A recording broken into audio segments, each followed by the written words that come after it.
stabilize that country.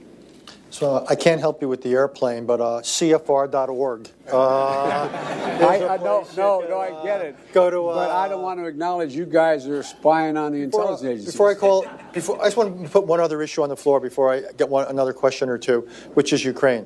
This administration, unlike the administration you worked in, decided to provide limited defense articles to Ukraine. Do you think that was a wise decision? And more broadly, do you see any scope for any sort of a deal on eastern Ukraine?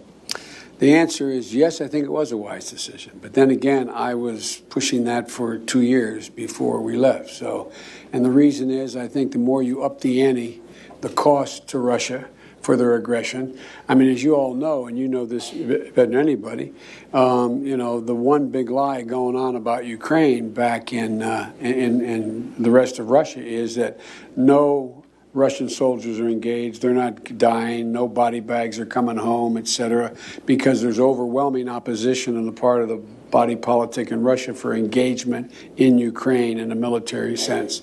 Do I think I think the Donbass has potential to be able to be solved, but it takes two things. One of those things is missing now, and that is I'm desperately concerned about the backsliding on the part of Kyiv in terms of corruption. They made, I'll give you one concrete example. I was, but it just happened to be that was the assignment I got. I got all the good ones. So I got Ukraine. And I remember going over convincing our team, or others, to convincing us that we should be providing for loan guarantees. And I went over for, I guess, the 12th, 13th time to Kyiv, and I was supposed to announce that there was another $1 billion loan guarantee. And I had gotten a commitment from Poroshenko and from Yatsenyuk that they would take action against the state prosecutor, and they didn't. So they said they were walking out to press conference. I said, no, I said, we're not going to give you the $1 billion. They said, you have no authority. You're not the president. The president said. I said, call him. I said, I'm telling you, you're not getting the $1 billion.